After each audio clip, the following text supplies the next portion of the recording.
Arkadaşlar merhaba, kanalımıza hoş geldiniz. Bugün iğne ile hapishane işi yapıyoruz. Burada başlamış olduğumuz hapishane işini görüyorsunuz. Bu model kaz ayağı modeli.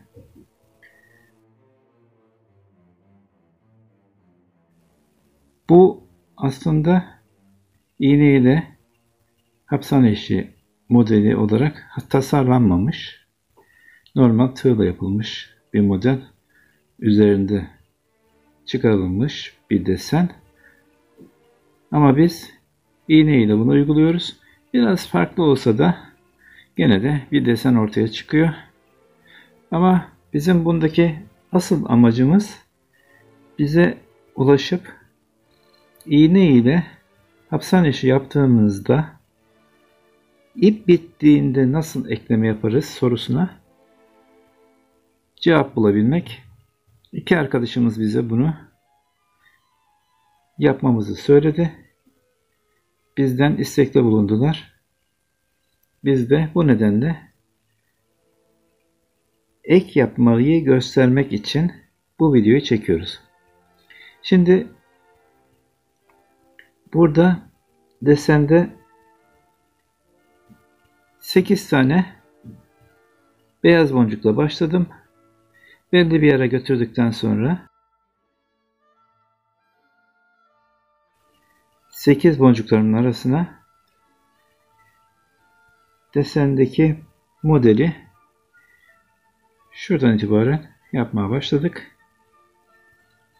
Önce 4 tane siyah, sonra 2 tane beyaz, daha sonra 4 siyah, 1 beyaz, 1 siyah, 3 beyaz, 3 siyah, 6 beyaz, 3 siyah, 3 beyaz, 1 siyah ve 1 beyaz olarak devam ettik.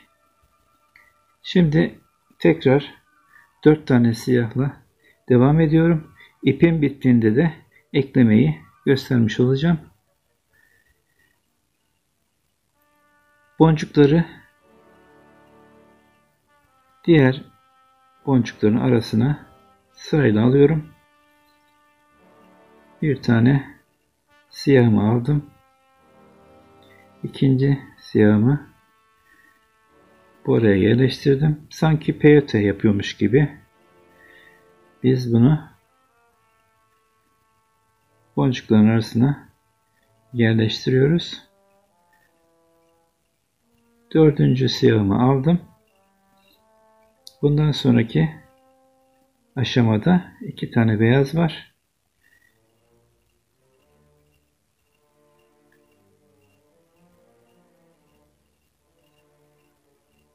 İkinci beyazımı buraya yerleştirdikten sonra şimdi tekrar 4 siyahla devam ediyorum.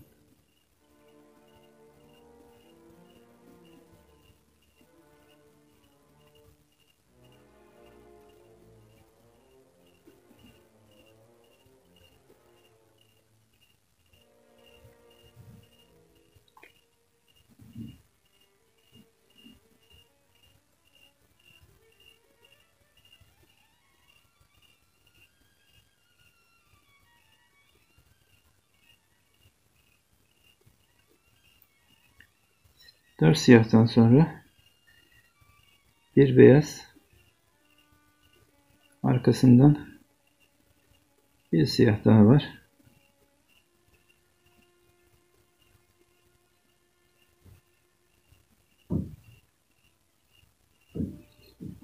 Bundan sonra 3 tane beyaz.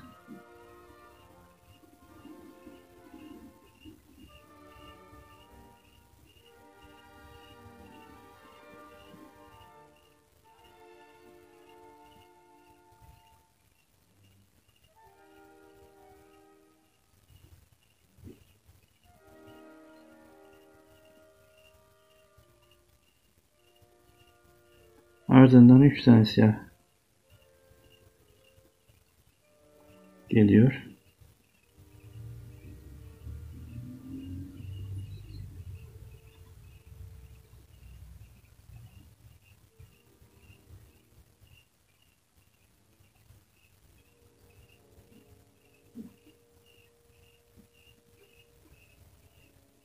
Şimdi 6 tane beyazla devam edeceğim.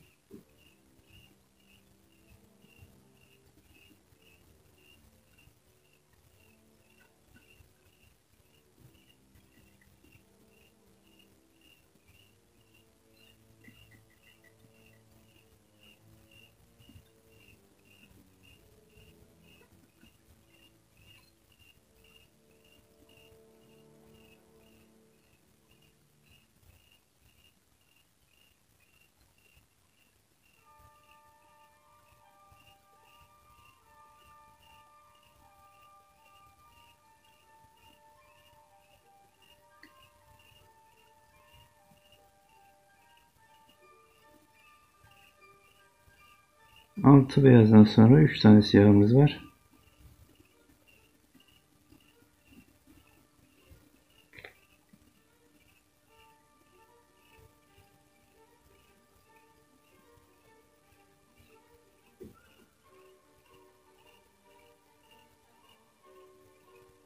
Bunu 3 beyaz daha takip ediyor.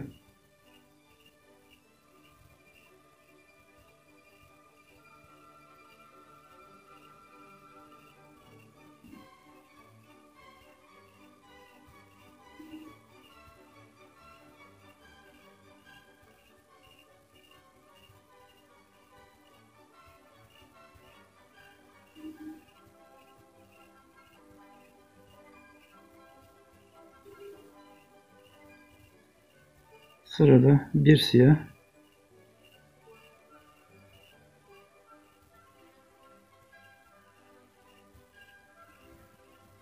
ve bir beyazımız var. Daha sonra desen aynen listede görüldüğü gibi 4 siyah, 2 beyaz, 2 siyahla devam edecek ve gördüğünüz model oluşmaya başlayacak. Yapmak isteyen arkadaşlar bu sırayı takiple bu bilekliği yapabilirler. Şimdi asıl videomuzun konusu olan ip eklemeye geçeceğim. Burada ipimi eklemek istiyorum. İğnemi çıkardım. Yeni bir ipimi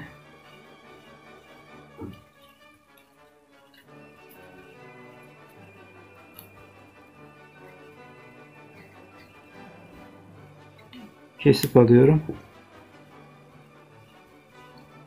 Burada şu boncuğun bittiği yerde bir düğüm atacağım arkadaşlar. İki ipi bir araya getiriyorum. İkisine birden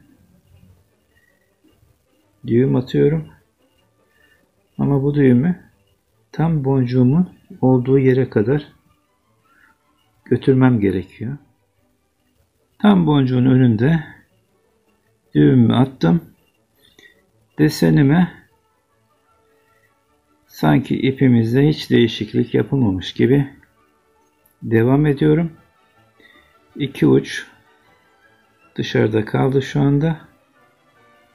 Buradan itibaren yine 4 siyah, 2 beyaz ve 4 siyah olarak modelime devam edeceğim. Siyah, ikinci siyahımı aldım.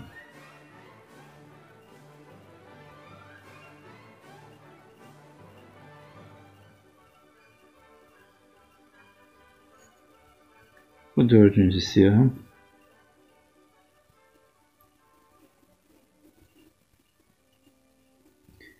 Burada iki tane beyaz boncuk var.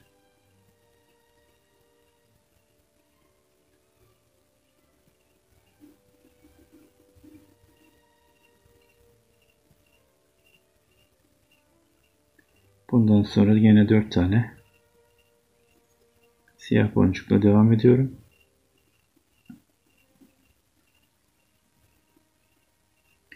Gördüğünüz gibi ek yaptığımız yere gelmiş oluyoruz.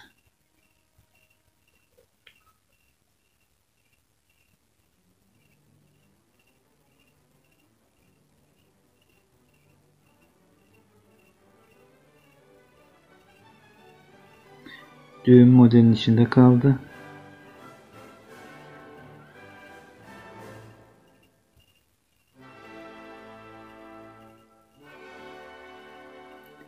Dördüncü siyahımı aldım. Bundan sonra bir beyaz, bir siyah var. Beyaz.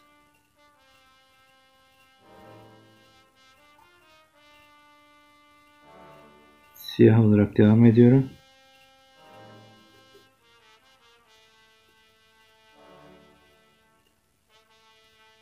Sonra 3 tane beyaz. Arkadaşlar bu düğümü yaptıktan sonra birkaç sıra üzerinden geçtikten sonra ipleri boncukların içinden yürüterek kaybetmeyi düşünüyoruz. Ondan sonra da keseceğiz.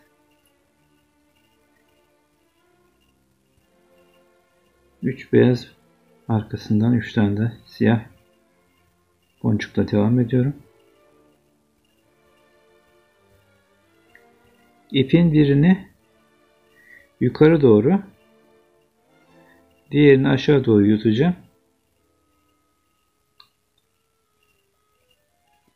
O yüzden birkaç sıra daha üzerine yaparak devam ediyorum. 3 siyahımdan sonra 6 tane beyaz var.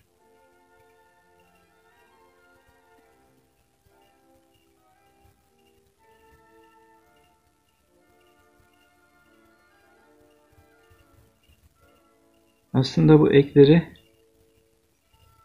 yaptıktan hemen sonra kesmiyorum. Ben bilekliği sonuna kadar götürdükten sonra işlemi bitirdikten sonra düğümleri kaybetmeyi daha uygun görüyorum.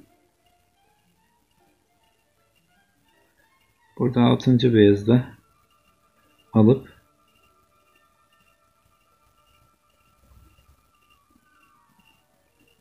üç siyah ve 3 beyazla devam edeceğim.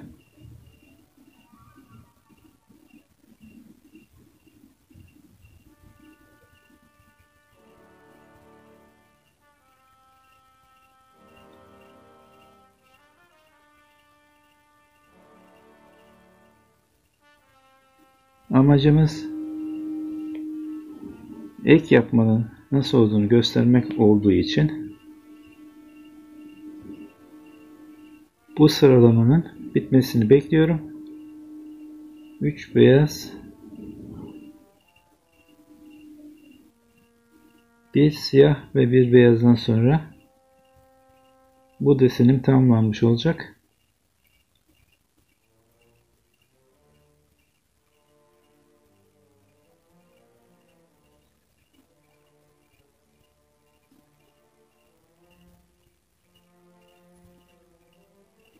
Bu ipi bırakıyorum. Diğer ipleri yeteri kadar iğne iplik geçecek kadar bırakmış olduğum diğer ipleri iğnemi takacağım.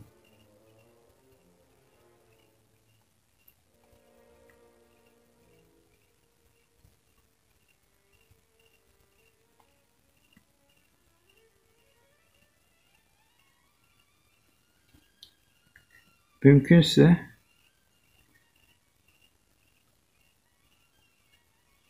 buradan gelen iplerin aşağıdan geleni aşağı doğru, yukarıdan geleni yukarı doğru yollamamızda daha sağlamlık görürüz. Çünkü yukarıdaki ip artık böyle gittiğine göre biz de o yöne gidersek ipin çıkma imkanı daha azalacak. Yandaki boncuktan giriyorum. Diğer boncukların içinden yürüterek götürüyorum arkadaşlar.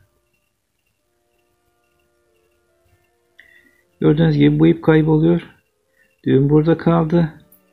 Biraz daha çekerek düğümü boncukların içine de geçirmeye çalışacağım. Ama geçip geçmemesi çok önemli değil. Boncukla ipin yakın renklerde olması görünürlüğünü kaybettirecek. Çok dikkat çekici olmayacak. Şimdi buraya gelince bir düğüm daha atacağım.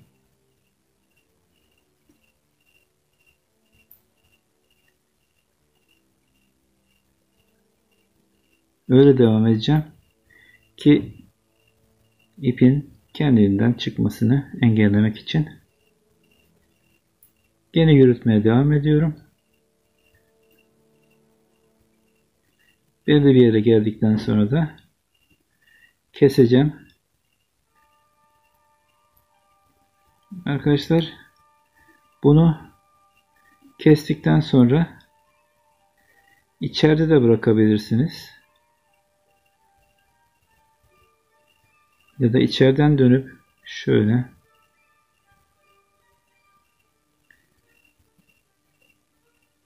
buradan da kesebilirsiniz.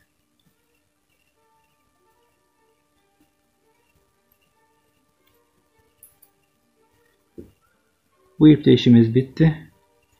Şimdi diğer ipi aynı şekilde yürüterek kaybedeceğiz.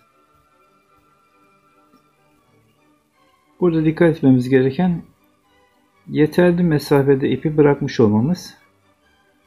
Yeni takıp çalışacağımızdan dolayı önemli. Yandaki boncuğun içine giriş yapıyorum. Bunu da aşağı doğru indireceğim arkadaşlar. Bu devam edecek olan ipim. Bu da kaybedeceğim ip. Gördüğünüz gibi boncukların içinden yürütüyorum. Hatta eğer ipim başlangıca ya da bitişe yakınsa bu ipi burada bırakmayıp başa kadar götürmem daha faydalı olacak.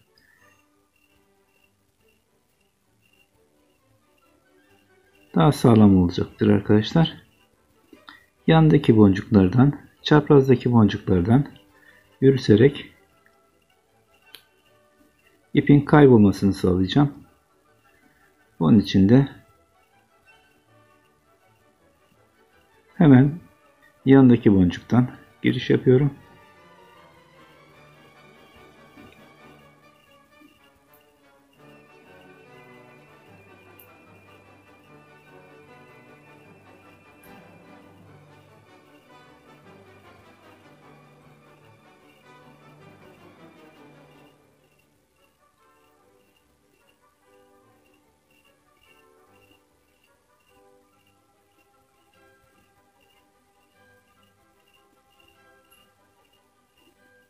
Hatta dediğim gibi şöyle başlangıca götürelim. İpi orada bırakalım.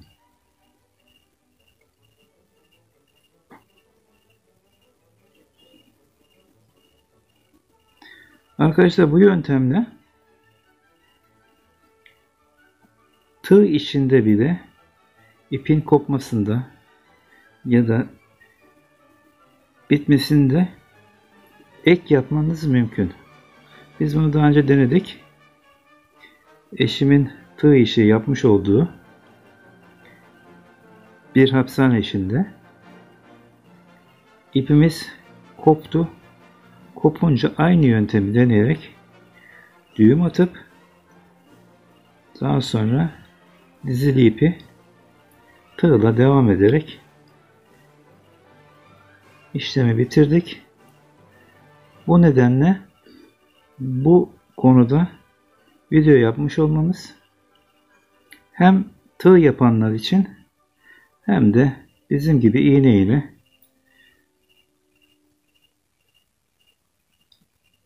hapishane işi yapanlar için yararlı olacağını düşünüyorum. Gördüğünüz gibi başa kadar yürüttüm. Ve buradan çıkıyorum. Artık bu ipimi burada başlangıçtaki ipe de bağlayıp daha sonra kapamamın içine saklayabilirim.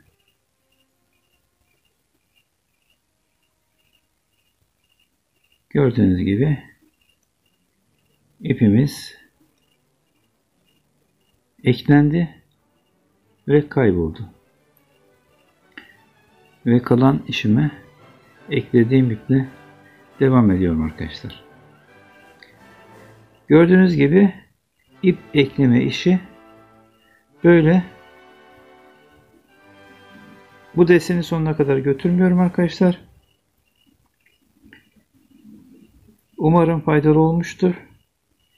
Yapmak isteyen herkese kolay gelsin diyerek videoma son veriyorum. Hoşça kalın.